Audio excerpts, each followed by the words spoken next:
आजको यस कार्यक्रममा उपस्थित पार्टी स्थायी कमिटीका सदस्य तथा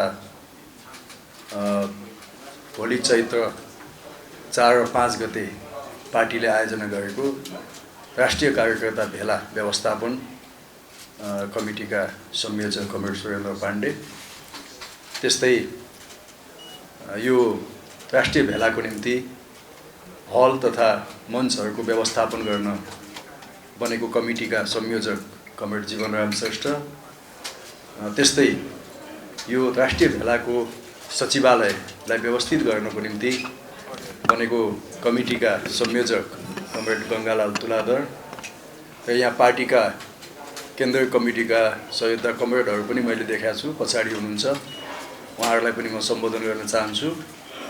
र आजको यो पत्रकार सम्मेलनमा उपस्थित हुनुभएका सम्पूर्ण सञ्चारकर्मी मित्रहरूलाई म नेपाल कम्युनिस्ट पार्टी एमाले केन्द्रीय प्रचार विभागको तर्फबाट हार्दिक स्वागत गर्न चाहन्छु, तपाईहरुलाई अभिवादन गर्न चाहन्छु। आजको सन्दर्भ यहाँहरु सबैलाई थाहा छ, पछाडि ब्यानरमा पनि लेखिएकै छ। फागुन 23 गतेको सर्वोच्च अदालतको फैसला र त्योभन्दा अगाडि फागुन 11 गतेको पनि सर्वोच्च अदालतको फैसला, यी दुवै फैसलाबाट नेपालको राष्ट्रिय राजनीति अहिले नयाँ मोडमा पुगेको छ। पहिलो फैसलाबाट प्रतिनिधि सभाको पुनर्स्थापना भएको छ र त्यो प्रतिनिधि सभा सुचारू भएको छ। त्यसले हामीले बनाएको संविधानलाई फेरि पनि दुर्घटना हुनबाट जोगाएको छ र लोकतन्त्रलाई सुचारू गर्ने र संविधानलाई क्रियाशील गर्ने दायित्व संसदको र राजनीतिक दलको काँधमा आएको छ। दोस्रो फैसला फागुन 23 गतेको फैसलाले 2075 साल जेठ 3 गते हाम्रा दुई पार्टीहरू तत्कालीन नेकपा एमाले र तत्कालीन माओवादी केन्द्रको बीचमा एकीकरण गरी बनेको नेपाल कम्युनिस्ट पार्टी एमालेको एकतालाई, पार्टी एकीकरणलाई अमान्य घोषणा गरेको छ र हामी दुवै पार्टीहरूलाई आफ्नो पूर्ववत ठाउँमा फर्काएको छ। र आज हामी नेपाल कम्युनिस्ट पार्टी एमालेको रूपमा यहाँ उपस्थित भएका छौँ। यो झन्डै 3 वर्षपछि यहाँहरूलाई पनि नेकपा एमालेको रूपमा एउटा नयाँ टेस्ट, नयाँ स्वाद आज पहिलो पटक हाम्रो तर्फबाट यहाँहरूलाई यो उपहार प्राप्त भएको छ।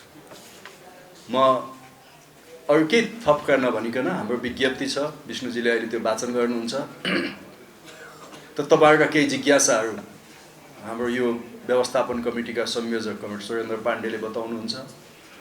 तर संक्षिप्तमा 1 मिनेट जति यति मात्रै भन्न चाहन्छु। आज मुलुक एउटा निकै सङ्गीन मोडबाट अगाडि बढ्दैछ। यति बेला हामी सबैले संयमता, धैर्यताका साथ र विवेकसम्म ढङ्गले आफ्नो निर्णय लिने र आफूलाई अगाडि बढाउनु पर्ने त्यो अवस्था सिर्जना भएको छ। आवेग र उत्तेजनाहरूले हामीलाई दुर्घटनातिर नै लानेछ। त्यसकारण आज नेपाल कम्युनिस्ट पार्टी एमाले हामी संयमता र धैर्यताका साथ अगाडि बढ्न खोजिरहेका छौँ र म सबै नेपाल कम्युनिस्ट पार्टी एमालेका पार्टी अध्यक्ष तथा प्रधानमन्त्री केपी शर्मा ओली लगायत सबै नेताहरूलाई पनि यो ऐतिहासिक क्षणमा एउटा निकै जटिल मोडमा त्यो संयम र त्यो धैर्यताका साथ अगाडि बढ्न र आवेग र उत्तेजनामा नआउनको निम्ति अनुरोध गर्न चाहन्छु। मलाई थाहा छ यहाँहरू बालुवाटारबाट आइरहनु भएको छ र त्यहाँ केही प्रधानमन्त्रीका अभिव्यक्तिहरू तपाईहरुको सञ्चार माध्यमबाट हामी पनि आउँदै पढ्न पाएका छौँ, सुन्न पाएका छौँ। म प्रधानमन्त्रीजीलाई यति मात्रै निवेदन गर्न चाहन्छु, यो बुद्धको देश हो। बुद्धको देशमा शान्तिको भाषा हुन्छ, शक्तिको भाषा हुँदैन। प्रधानमन्त्रीजी बुद्धको अनुयायी पनि हुनुहुन्छ। बुद्धको अनुयायी पनि भएको प्रधानमन्त्रीलाई म यति मात्रै भन्न चाहन्छु, आज बालुवाटारमा तपाईँको भाषा शक्तिको भाषा छ। म विनम्रताका साथ भन्न चाहन्छु कि त्यो भाषा बदल्नुहोस् र शान्तिको भाषा बोल्नुहोस्। मेरो सबभन्दा पहिलो अनुरोध उहाँलाई त्यो छ। दोस्रो, मैले सुने यो भोलिदेखिको राष्ट्रिय भेलामा त्यता पनि नजर लाउनु भनेर उहाँले आफ्ना अनुयायीहरूलाई भन्नुभएको छ। उहाँको तर्फबाट को नजर लाउन आउनुहुन्छ परिचय सहित आयो हुन्छ, उहाँहरूलाई स्वागत छ नम्बर 1। नम्बर 2, हामी त यो पनि भन्न चाहन्छौँ कि यो भेला तपाईँकै हो, राष्ट्रिय भेला भोलिदेखिको तपाईँ नै प्रमुख अतिथि भएर यो भेलाको उद्घाटन गर्नुहोस्। कसैलाई तपाईँले खटाउनै पर्दैन नजर लाउनको निम्ति, आफै आउनुहोस्। यो भेलामा को आएका छन् देशभरिबाट तपाईँ नै हेर्नुहोस् र यो भेलाको आतिथ्यता ग्रहण गर्नुहोस्, प्रमुख आतिथ्यता ग्रहण गर्नुहोस्, उद्घाटन गर्नुहोस्। देशभरिबाट आएका तपाईँकै कार्यकर्ता हुन्, तपाईँकै सदस्य हुन्, के भन्नुहुन्छ उहाँहरूलाई तपाईँले भन्नुहोस्। त्यसको निम्ति म प्रधानमन्त्रीलाई अनुरोध गर्न चाहन्छु। कारबाहीको कुरा गर्नुभएको छ, यति मात्रै हो कि कारबाहीले मुलुक अगाडि बढ्दैन, राजनीति अगाडि बढ्दैन, पार्टी अगाडि बढ्दैन। साथसाथै प्रधानमन्त्रीजीलाई मेरो निवेदन छ, हामी सबै एकपछि अर्को कारबाही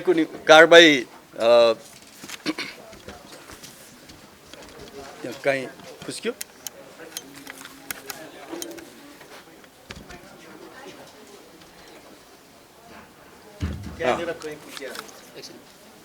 जहाँसम्म तपाईँले कारबाहीको कुरा गर्नुभएको छ, यो अहङ्कारपूर्ण अभिव्यक्ति हो। हामीलाई कुनै दुःख छैन, हामी एकपछि अर्को कारबाहीको निम्ति लामबद्ध छौँ, कारबाही खानको निम्ति तयार छौँ, लामबद्ध छौँ। त्यसमा हामीलाई कुनै पश्चाताप हुने छैन, किनभने हामी मुलुकको लागि, संविधानको लागि हामीले प्राप्त गरेको जनसमर्थनको रक्षाको निम्ति उभिएका मान्छे हौँ। हामीलाई त्यसमा कुनै हिंताबोध छैन। त्यसैले तपाईँले गर्ने प्रत्येक कारबाहीको निम्ति पनि हामी लामबद्ध छौँ। तर तपाईँलाई यति मात्रै निवेदन गर्छु, जब इतिहासको कठघरामा तपाईँ उभिनु भएको छ, तपाईँले धेरै प्रश्नहरूको उत्तर दिनुपर्नेछ। जब इतिहासले सोधेका प्रश्नहरूको तपाईँ उत्तर दिन असमर्थ हुनुहुन्छ, ती उत्तर दिन सक्नुहुन्न, त्यो बेला इतिहासले तपाईँलाई कठोर कारबाही गर्छ, इतिहासले तपाईँलाई कठोर कारबाही गर्छ। सायद त्यो बेला तपाईँको निम्ति 2 थोपा आँसु चुहाउने मान्छे नहुन पनि सक्लान्, त्यो दुखान्त स्थिति पनि आउन सक्ला। त्यसैले धम्कीका भाषा नबोलौँ, संयमताका साथ अगाडि जाउँ भन्ने हाम्रो आग्रह छ। आज मैले एउटा बडा राम्रो स्टेटमेन्ट पढेको थिएँ। उत्तर कोरियाको राष्ट्रपति किम जोङ उनको बहिनीले अमेरिकी राष्ट्रपतिलाई भनेको छ, व्हाइट हाउसमा 4 वर्ष शान्तिका साथ, व्हाइट हाउसमा 4 वर्ष चाहिँ व्हाइट हाउसमा 4 वर्ष शान्तिका साथ बस्ने हो भने बारुदको गन्ध फैलाउन बन्द गर भनेको छ। त्यो ज्यादै मार्मिक स्टेटमेन्ट छ। म पार्टीको तर्फबाट र एउटा प्रतिनिधि सभाको सदस्यको रूपमा पनि हाम्रा सम्माननीय प्रधानमन्त्रीजीलाई, पार्टी अध्यक्षलाई भन्न चाहन्छु, अब 2 वर्ष तपाईँको बाँकी छ प्रधानमन्त्री। 2 वर्ष बालुवाटारमा चैनका साथ बस्नुहोस्, यो बारुदको गन्ध नफैलाउनुहोस्, यसले तपाईँलाई कहीँ पनि पुर्याउँदैन, त्यसले दुर्घटनातिर मात्रै लान्छ। त्यसैले एकपटक फेरि इतिहासतिर फर्क्यौँ, यो पार्टी कसरी बन्यो, कस्ता दुःख र पीडाहरूबाट बनेको छ, र आज इतिहासले तपाईँको हातमा यो पार्टी सुम्पेको छ। हामी आशा गर्छौँ कि तपाईँको हातबाट यो पार्टी छेदविच्छेद हुने छैन, तर आउने पुस्ताको निम्ति यो पार्टी सकुशल हस्तान्तरण हुनेछ, हामी त्यो अपेक्षा गर्छौँ। र भोलिको र पर्सिको राष्ट्रिय भेलामा दृढताका साथ सहभागी हुन देशभरका सम्पूर्ण कमरेडहरूलाई म अपिल गर्न चाहन्छु र तपाईँ पत्रकार साथीहरूलाई स्वागत गर्न चाहन्छु। र यो हाम्रो यहाँहरूको लागि बनाइएको जुन प्रेस विज्ञप्ति छ, त्यो प्रेस विज्ञप्ति वाचन गर्न म कमरेड विष्णु रिजाललाई अनुरोध गर्न चाहन्छु। हाम्रो गौरवशाली पार्टी नेकपा एमाले यही चैत 2077 यही चैत 4 र 5 2077 मा बदलिँदो परिस्थितिमा छलफल गर्न, एकीकृत धारणा बनाउन र देशव्यापी रूपमा पार्टी पंक्तिलाई त्यस आधारमा अघि बढाउनका लागि राजधानीमा राष्ट्रिय कार्यकर्ता भेला आयोजना गरेको छ। उक्त भेलाको व्यवस्थापकीय तथा राजनीतिक तयारी पूरा भएको छ। 3 जेठ 2075 मा नेकपा एमाले र नेकपा माओवादी केन्द्रबीच सम्पन्न एकीकरणलाई 23 फागुन 2077 मा सर्वोच्च अदालतले खारेज गरेपछि पूर्ववत अवस्थामा फर्किएको नेकपा एमालेलाई त्यस फैसला अनुसार सञ्चालन गर्न आनाकानी गरिएको छ। त्यहाँ चल्यो।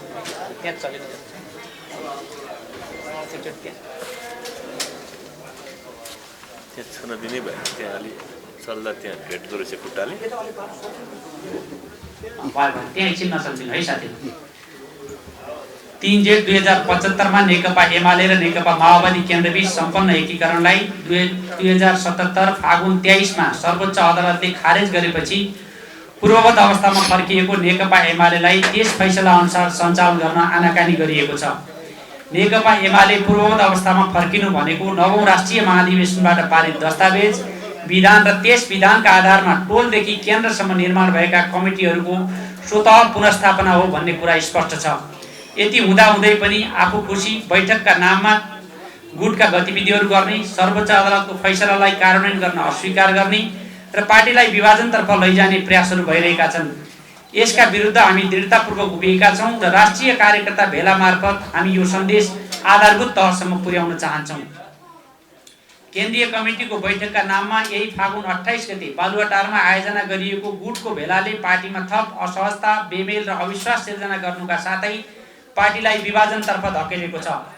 त्यस अवैधानिक र पार्टी एकता विरोधी कदमलाई सम्पूर्ण रूपमा खारेज गरी पार्टीको विधान बमोजिम केन्द्रीय कमिटीको बैठक आयोजना गरेर पार्टीलाई सुचारू गर्नुपर्छ भन्नेमा हामी दृढ छौँ। सर्वोच्च अदालतको आदेशबाट नेकपा एमाले पुनर्स्थापना हुनुको अर्थ कुनै व्यक्ति विशेषको मात्र पुनर्स्थापना नभई सिङ्गो पार्टीको पुनर्स्थापना भएकोले त्यस अनुसार पार्टी पङ्क्तिलाई परिचालन गरेर मात्र हामीले बलियो पार्टी निर्माण गर्न सक्छौँ।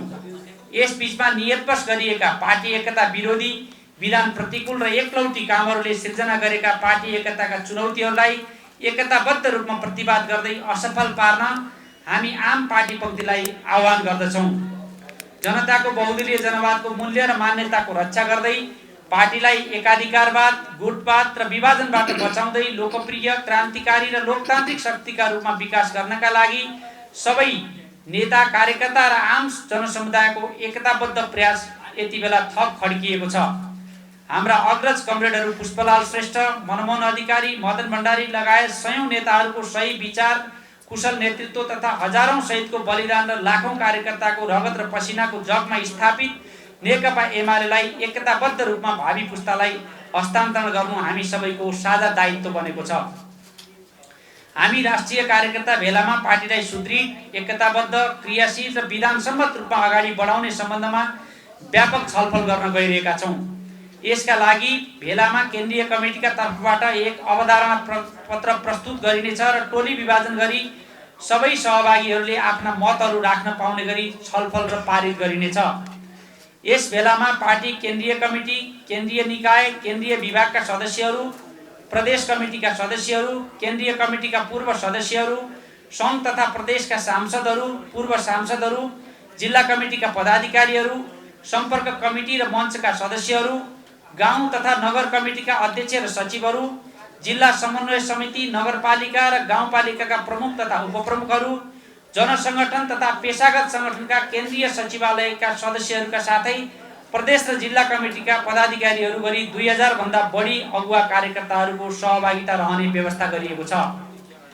हाम्रो पार्टी कठिन अवस्थाबाट गुज्रिरहेको यस घडीमा धैर्य र संयमताका साथ पार्टीको सुदृढ एकता र विधानसम्मत सञ्चालनका लागि आफ्नो ठाउँबाट योगदान गर्न हामी सबै पार्टीका नेता, कार्यकर्ता, समर्थक र शुभेच्छुकहरूमा हार्दिक अपिल गर्दछ। योगेश भट्टराई, प्रमुख। अब म साथीहरूका केही जिज्ञासा भएमा आफ्ना जिज्ञासाहरू हाम्रा पार्टीका स्थायी कमिटीका सदस्य कमरेड सुरेन्द्र पाण्डे समक्ष राखिदिनका लागि यो फ्लोर ओपन भएको जानकारी गराउँछु। अदालतले एमालेलाई बिउत्याइदियो।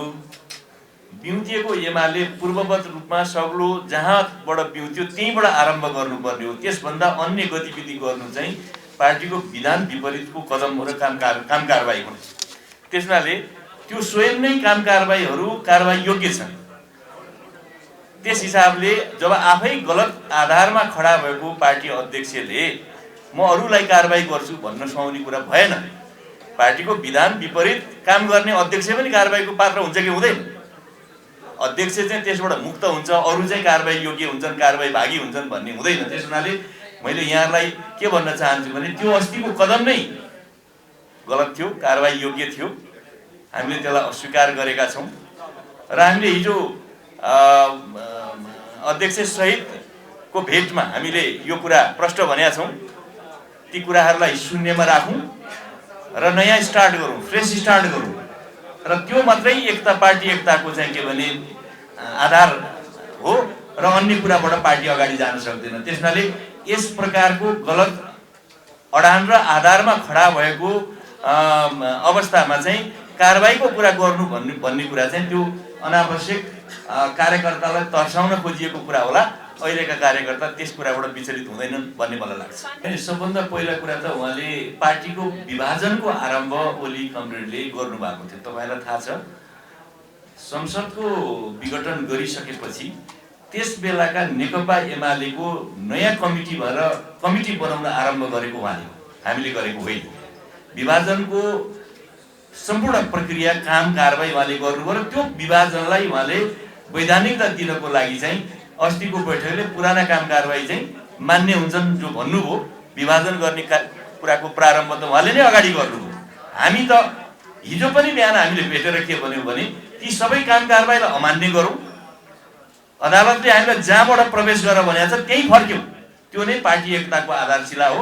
त्योभन्दा अन्यथा काम गरेर चाहिँ पार्टी एकता हुँदैन। त्यस हुनाले ओलीजीले भन्नुभएको कुरा चाहिँ ओलीजी पार्टी एकतालाई या हिजो नेकपा छिन्नभिन्न गर्नुभयो, अब एमाले छिन्नभिन्न गर्ने हो कि एमालेलाई एकताबद्ध गर्ने जो नयाँ जिम्मेवारी नयाँ अवसर प्राप्त भएको थियो त्यसबाट उहाँ चाहिँ अन्यत्र त्यसलाई चाहिँ के भने विषयान्तर गरेर अर्कोतिर जान खोजिरहनु भएको छ र पार्टी एकताको महत्त्वलाई चाहिँ घटाउन खोजिरहनु भएको छ।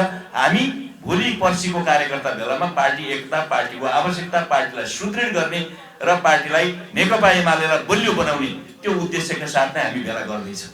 पार्टी भनेको राजनीतिक संस्था हो। राजनीतिक संस्थाले राजनीतिक गतिविधि यो चाहिँ हामी अरू अन्य कुराको लागि जमघट हुने होइन। किनभने पार्टी आफै मैले अघि नै भने राजनीतिको नेतृत्व गर्ने संस्था भएको हुनाले राजनीति बेगर पार्टी भन्ने नै हुँदैन। दोस्रो, यो हाम्रो वैधानिक व्यवस्था पनि हो कि पार्टीको विधानमा हामी यसकालका बेला गतिविधिहरू गर्ने, पार्टीका कार्यकर्ताहरूको विचार बुझ्ने, पार्टीलाई सुदृढ गर्नको लागि ती विचारहरूलाई चाहिँ फेरि पार्टीको केन्द्रीय तहमा लगेर ती विचारहरूको आधारमा पार्टीलाई थप सुदृढ गर्ने, योजनाहरू निर्माण गर्ने, यही उद्देश्यबाट नै हाम्रो भोलि र पर्सिको बेला चाहिँ निर्देशित छ।